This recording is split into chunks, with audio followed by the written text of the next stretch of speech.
Assalamualaikum warahmatullahi wabarakatuh. Ini saya sudah berada di ruangan Wakil Ketua DPRD Kabupaten Tangerang, di mana di ruangan Bapak Haji Aditya Wijaya SH. Kita coba sapa terlebih dahulu dan kita akan coba cari tahu informasi lebih dalam terkait dengan profil dan juga kegiatan saat ini. Kita sapa dulu. Assalamualaikum warahmatullahi wabarakatuh. Waalaikumsalam warahmatullahi. Apa kabar Pak Dewan, sehat? Alhamdulillah sehat. Alhamdulillah, baru selesai paripurna kita langsung ajak ngobrol, nggak apa-apa ya Pak ya? Nggak apa-apa sih. Tadi bahas apa nih Pak paripurna? Tadi persetujuan bersama DPR dengan Bupati terkait 3 raperda. 3 raperda langsung? Ya langsung. Wah, ini kayaknya menjelang hari kemerdekaan juga lumayan cukup banyak agenda nih Pak Dewan ya. Yang penting sehat ya Pak ya? Ya. Alhamdulillah. Sebelum kita ngobrol yang serius, kita ngobrol yang santai-santai dulu nih Pak Dewan. Ya, sebelum terjun ke politik, backgroundnya apa sih Pak? Dulu itu background yang paling mendasar adalah organisasi kepemudaan. Aktif di organisasi.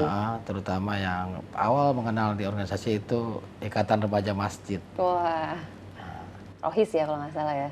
Kalau di sana Irmas. Irmas. Ya. Nah ini aktif di organisasian begitu. Ya. Kemudian akhirnya terjun ke politik, awal mulanya ada yang ngajak atau seperti apa nih Pak? Ya awal muasalnya jelas ada yang ngajak lah. Ya. Dan terus kalau memang aktif dulunya di kemasyarakatan, ya alhamdulillah lah. Niatan kita memang awalnya ingin bangun daerah. Wah, berarti ini asal mana Pak? Lahir di mana nih? Saya kelahiran di Kampung Cibulut, RT 01, RW 01, Desa Cibogo, Kecamatan Cisauk. Asli putra daerah Kabupaten Tangerang ya. Iya. Dan akhirnya membawa juga di DPRD Kabupaten Tangerang ya. Di 2019 berarti periode ketiga. Masya Allah, ini otomatis kepercayaan masyarakat luar biasa nih Pak Wakil. Alhamdulillah. Berarti di Dapil berapa Pak? Dapil 6. Dapil 6. Ada 4 kecamatan kalau tidak salah ya. 4 kecamatan betul.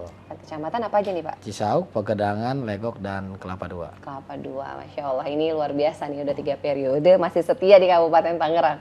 Ya, niatnya kan ngebangun daerah. Betul, karena memang ada beberapa PR juga yang memang harus segera dilakukan begitu ya untuk Kabupaten Tangerang. Nah, Pak Dewan, ini tentu saja di Demokrat pun juga menjadi Wakil Ketua DPC Demokrat Kabupaten Tangerang. Ya. Wah, ini di sini wakil, di DPC pun juga wakil. Sama. Bagi waktunya gimana Pak? Ya alhamdulillah pembagian waktunya ya tentunya dengan proporsional lah. Tapi ketika memang partai memanggil, ya harus datang. Wah. Karena saya juga dilahirkan dari situ. Betul. Dan masyarakat pun juga terutama apalagi pada saat menyampaikan aspirasi baik itu reses maupun yang ke rumah juga luar biasa ya Pak? Ya alhamdulillah. Biasanya kalau hari Senin ini kita terima tamu dari masyarakat kalau yang di kantor. Kalau di rumah ya alhamdulillah dari Senin sampai Minggu itu ada lah. Ada, apalagi kalau kondisi lagi di rumah ya Pak ya? Di rumah udah siap gitu.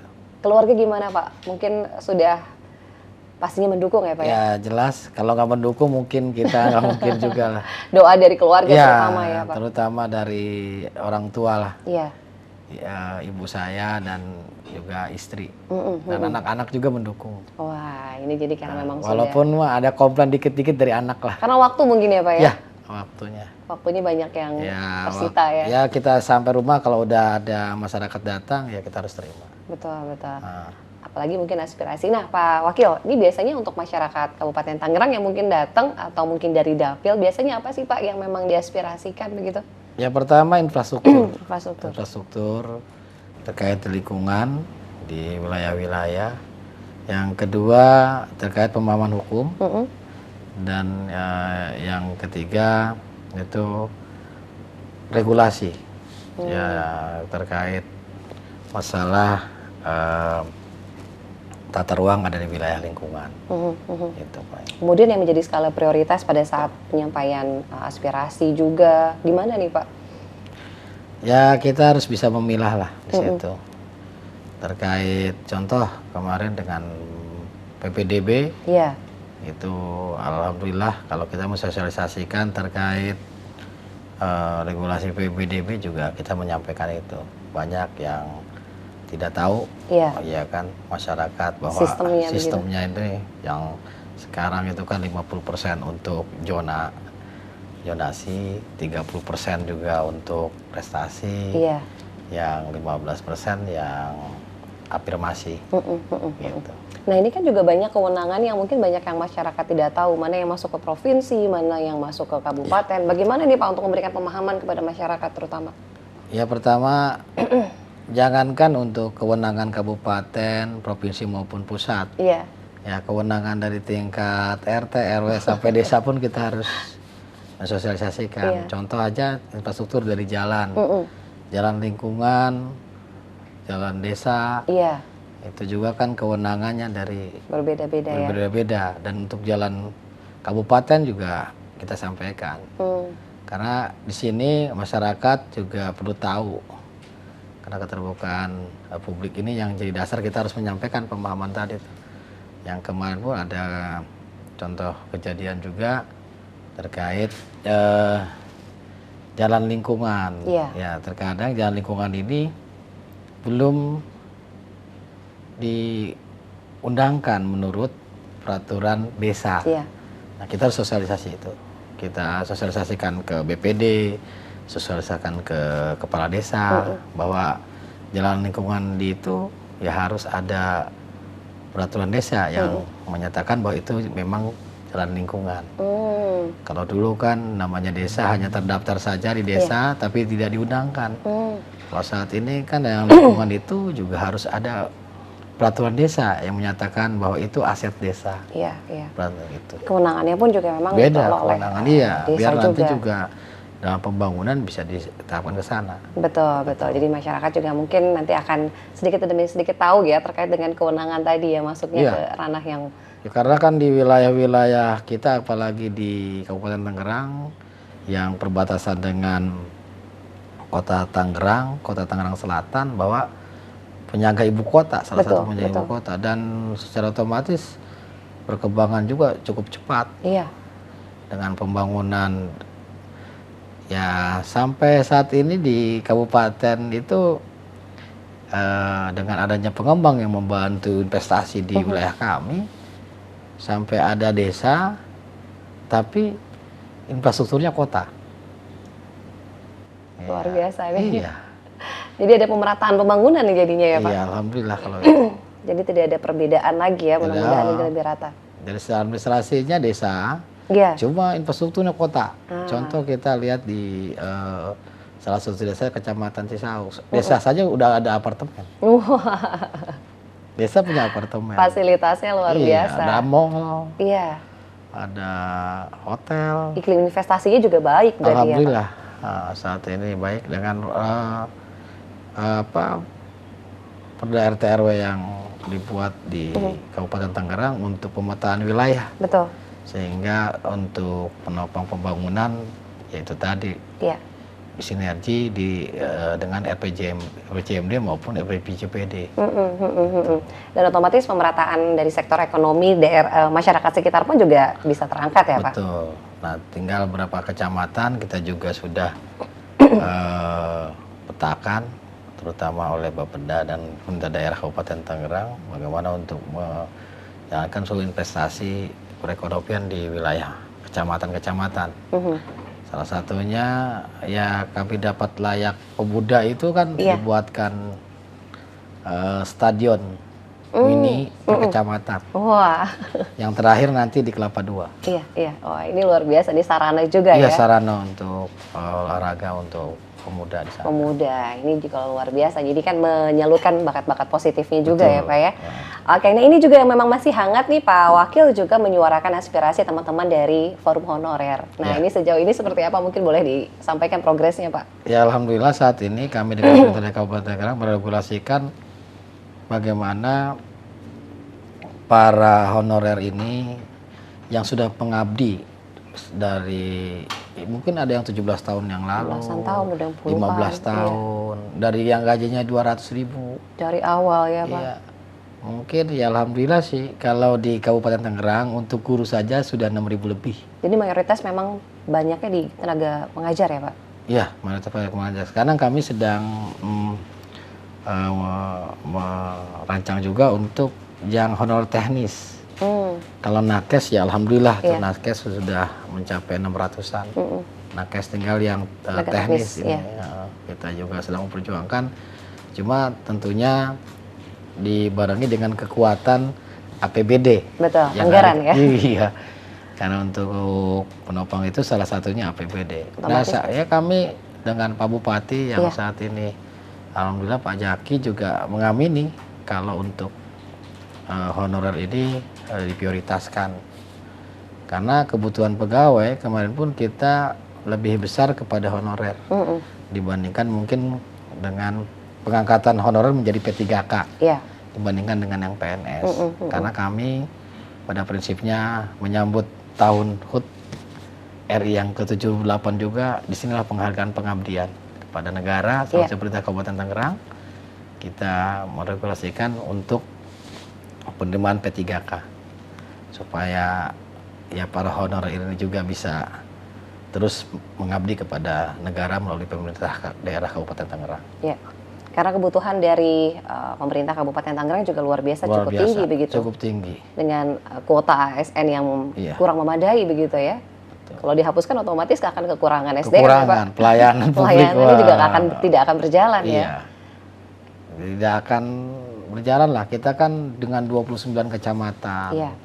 274 desa dan 26-nya itu kelurahan, 28-nya kelurahan. Ya, mudah-mudahan ada kabar positif ya Pak ya. Ya, kami terus berkomunikasi dengan para honorer bahwa kita juga sedang meregulasikan kebutuhan pegawai kepada Menpan RB. Pusat ya Pak ya. Iya. Baik, mudah-mudahan ada kabar baik. Jadi mungkin dari kejelasan hukum, kepastian hukum dan status mungkin yang ditunggu-tunggu ya. Mudah-mudahan ada kabar baik, mudah-mudahan nanti akan ada progres yang juga lebih baik. Nah, ini juga menjelang kemerdekaan Republik Indonesia yang ke-78 tadi disampaikan oleh Pak Wakil. Mungkin ini untuk semangat menularkan rasa nasionalisme untuk generasi muda. Apa sih Pak yang mungkin bisa ditularkan untuk para generasi muda? Rasa nasionalisme yang seperti apa nih Pak? Ya, kita ada karena pahlawan. Kemerdekaan itu ada perjuangan mereka sebagai pahlawan kepada penghargaannya saat ini. Berbuatlah kita untuk negara kita, terutama untuk lingkungan kita. Sekecil apapun perbuatan itu, yang terpenting adalah untuk negara kita. Tinggal bagaimana kita mengisi kemerdekaan itu ya Pak ya? Iya, apalagi saat ini bonus demografi buat pemuda nih. Bonus demografi jelas ada, artinya pemuda lebih banyak. Tentunya mari kita bangun negara ini dengan menjadikan bahwa pemuda garis terdepan untuk pembangunan di daerah. Pembangunan di lingkungan, terutama di tingkat RT, RW, atau mungkin desa, berbuatlah untuk lingkungan, untuk warga, demi kebaikan untuk kita semua. Karena menurut saya kalau kita berbuat untuk lingkungan itu investasi ternyata. Betul. Saya jadi seperti ini dulunya memang dengan lingkungan. Kalau sekarang kegiatan sosial lebih banyak, kebudayaan lebih banyak, ternyata itu investasi. Iya. Kalau bagi saya. Jangka panjang ya, Pak Wakil ya? Ya karena kenapa? Saya itu bergelut di Irmas aja dari tahun 93. Sudah terjun aktif di Ormas? Masih gitu? SMA saya. Iya. SMA terjun di Irmas tahun 2000 jadi ketua Irmas. Iya. Ya kan? Itu anggap 7 tahun di Irmas, tahun 2000 jadi ketua Irmas. Ya ternyata itu investasi saya. Iya, karena berterjun di organisasi sosial, kepemudaan itu ternyata investasi. Betul, bagaimana kita berbuat apa yang kita tanam dan itu yang kita dapat. Kita akan tuai nanti. Betul. Ya, bagaimana belajar berorganisasi, kemudian melatih kepemimpinan juga begitu ya Pak Wakil ya. Jadi jangan main handphone aja ya, mungkin anak-anak muda sekarang ini boleh sesekali begitu tapi berlakulah bijaklah untuk HP ini ya. Kalau HP ini terus terang kita harus bijak. Jangan sampai tahu umpamanya kita punya kendaraan roda 2, kalau digunakan untuk balap liar nggak bisa, nggak baik gitu. Ya, tapi kalau kita gunakan untuk kerja, untuk mungkin silaturahmi dan juga untuk sekolah mungkin ya alhamdulillah manfaatnya ada. Betul. Itu sama HP juga. Iya. Kalau untuk informasi, untuk komunikasi, pasti, insya Allah bagus juga. Ya kan kalau dulu mah kita HP ini kan kita saja zaman saya mungkin Anda masih muda dulu. Terbatas, Pak. Iya, punya komputer juga harus dibawa ke gede bener kan. Iya. Laptop juga dijingjing. Iya. Kalau sekarang kan kita udah punya alat Handphone aja satu. kecil, udah informasi di mana-mana. Iya. Betul, betul, betul. Kita nggak usah belanja koran, udah bisa. Ya. Iya, sekarang Kalau lihat serba TV digital. sekarang juga tinggal Bisa lihat dari handphone. juga. Nah, artinya Ini yang bikin kita jadi malas gerak nih kayaknya. artinya perlakulah kita dengan bijak menggunakan alat komunikasi maupun alat informasi yang saat ini kita terima. Nah, ini mudah-mudahan kita ambil positifnya, Betul. yang negatif-negatifnya juga bisa ditinggalkan. Karena tadi yang disampaikan oleh Pak Wakil, ini investasi jangka panjang. Ya. Jadi selama masih muda dimanfaatkan ikut organisasi apapun yang Ya. dampaknya positif, ini bisa diikut sertakan begitu ya. Ya, yang pasti sifatnya sosial, Betul, bukan sifatnya kayak sosial. gangster. Nah, apa mungkin perlu juga masuk ke kaderisasi beberapa partai politik kan? Ini juga banyak ya Pak, untuk generasi milenial juga bisa ikut masuk ya. Ya, berbuatlah Anda sekecil apapun untuk kebaikan. Nah, itu tadi ya. Itu investasi. Investasi. Waduh, nggak kerasa nih udah di penghujung acara. Cuma terakhir mungkin ada pesan yang ingin disampaikan oleh Pak Wakil Ketua. Apa nih Pak pesan yang ingin disampaikan untuk masyarakat yang saat ini menyaksikan siaran kita? Marilah kita jaga kemerdekaan ini dengan perbuatan kita yang bisa membangun wilayah, terutama membangun mental kita agar mental kita lebih kuat menjaga kemerdekaan Republik Indonesia yang ke-78. Mudah-mudahan kemerdekaan ini kita bisa jaga seabad yang akan datang. Terima kasih. Baik. Terima kasih sekali lagi Pak Wakil Ketua DPRD Sama-sama. Kabupaten Tangerang Bapak Haji Aditya Wijaya SH sudah meluangkan waktu untuk ngobrol-ngobrol. Usai sudah kebersamaan kita di program kali ini, nantikan kebersamaan kita lagi di episode berikutnya. Saya Ratu Fitri pamit. Wassalamualaikum warahmatullahi wabarakatuh. Waalaikumsalam warahmatullahi wabarakatuh.